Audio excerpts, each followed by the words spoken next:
Hello అండి అందరికీ. Welcome back to our channel Priyanka Telugu vlogs. Tirumala చరితామృతంలో ఇప్పటి వరకు 5 చాప్టర్స్ కంప్లీట్ అయిపోయాయి. ఇంకా ఎవరైనా చూడకపోతే మన ఛానల్లో ప్లేలిస్ట్లో చాప్టర్ వైజ్గా మెన్షన్ చేసి ఉన్నాయి. ఇంట్రెస్ట్ ఉన్న వాళ్ళు చూసేయండి.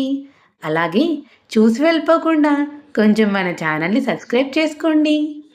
చాప్టర్ 6 నేమ్ వచ్చేసి శివుణ్ణి పూజించే బిల్వపత్రాలతో శ్రీనివాసుడికి పూజల. అసలు శివుణ్ణి పూజించే బిల్వపత్రాలతో శ్రీనివాసుడికి పూజలు ఎందుకు చేస్తున్నారు తెలుసుకుందాం వచ్చేయండి. రామానుజుల వాదన విన్న ప్రతిపక్షవాదులు ఈ విగ్రహానికి వైష్ణవుల ద్వారా ఆరాధన జరుగుతున్నప్పటికీ ప్రతి సంవత్సరము ధనుర్మాసములో 1 నెల రోజులు స్వామికి బిల్వపత్ర పూజ జరగటము చూస్తున్నాము. ఇది ఈ దేవుడు విష్ణువు కాదనడానికి ప్రమాణమే కదా. ఈ దేవునిది విష్ణు రూపమే అయితే ఆయనకు ఉండవలసిన దివ్యాయుధాలు లేక ఇతర దేవతలకు మాత్రమే ఉండే జటలు నాగాభరణమే ధరించడము, బిల్వపత్ర పూజలు అందుకోవడము ప్రత్యక్షముగా చూస్తున్న మనము విష్ణువని ఎలా ఒప్పుకోగలమని వాదించారు. ఆయుధాల గురించి పురాణాల్లో యుక్తియుక్తంగా చెప్పబడిన ఇతర విషయాలు, జటలు, నాగాభరణ ధారణ, బిల్వపత్ర పూజ విషయం ఎలా సమర్థిస్తారని యాదవరాజు శ్రీ రామానుజులను ప్రశ్నించారు.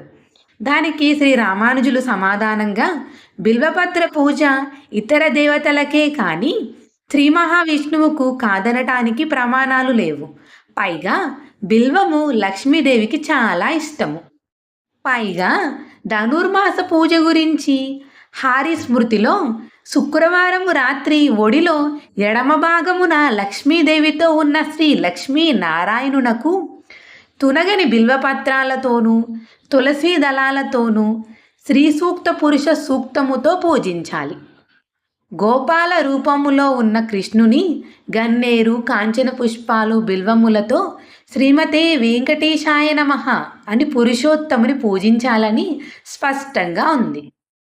నృసింహాకార విష్ణువుని కూడా నృసింహ అనుష్టుప్ మంత్రంతో, గాయత్రి మంత్రంతో, తునగని బిల్వపత్రాలతో, జాజి మల్లెలతో పూజించాలని ప్రమాణాలు ఇచ్చారు శ్రీ రామానుజులు. అంతేకాక శ్రీ వెంకటాచల మహత్యము గురించి వరాహ పురాణంలో చెప్తూ యోగులు జగన్నాథుని బిల్వదళములు, నల్లని తెల్లని మంచి తులసీ దళములతో అర్చన చేస్తున్నారని వర్ణించే ప్రమాణం ఉంది. ఆ పురాణ 2వ భాగంలో బిల్వవనములో నివసించు విష్ణుపత్నికి నమస్కారము అని దేవతలు స్తోత్రం చేశారని, దానికి లక్ష్మీదేవి ప్రసన్నురాలై ఏ మానవులైతే భూలోకంలో అఖండ బిల్వపత్రములతో నన్ను అర్చిస్తారో, ఏ దేవతలు మానవులు మీరు చేసిన ఈ స్తోత్రంలో నన్ను ఆరాధిస్తారో వారు ధర్మ, అర్థ, కామ, మోక్షాలనే పురుషార్థములు విశేషంగా పొందుతారు. అలా శ్రీ మహాలక్ష్మికి బిల్వంపై ప్రీతి. శ్రీనివాసుని వక్షస్థలమే ఆమె నివాసము కనుక బిల్వపత్రార్చన శ్రీనివాసునికి తగినదే. ఇప్పుడు జటాధారణ గురించి తెలుసుకుందాం. జటాధారణ ఇతర దేవతలకే కానీ శ్రీనివాసునికి కాదనటం కూడా యుక్తంగా లేదు. విష్ణుమూర్తికి వివిధ అవతారాల్లో జటాధారణ ప్రసక్తి ఉంది. సృష్టిలోని అన్ని రూపాలు భగవంతునివే. భాగవతంలో భగవంతుడు వివిధ యుగాల్లో, వివిధ అవతారాల్లో, వివిధ వర్ణాలలో, వివిధ అలంకారాలలో ఉంటాడని ప్రత్యేకంగా చెప్పబడింది. జటాధరణ అందులో ఒకటి. సాత్వత సంహితలోని శ్రీనివాసుని వర్ణన అనంతుని రూపంలో ఇలా ఉంది.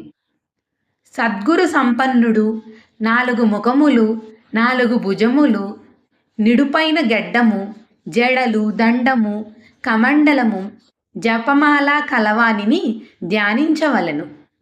4 రూపాల్లో అంటే నర, నారాయణ, హరి, కృష్ణ, కృష్ణావతారాన్ని వర్ణిస్తూ జడలు ధరించిన వాడిని ప్రత్యేకంగా వర్ణించబడినది. సాత్వత సంహితలో ప్రత్యేకంగా భగవంతుడు జడలు ధరించిన అవతారాల గురించి వివరించబడినది. అక్కడ వర్ణించిన చరమ రూపం శ్రీనివాసుని రూపానికి చాలా దగ్గర పోలికలతో ఉన్నది.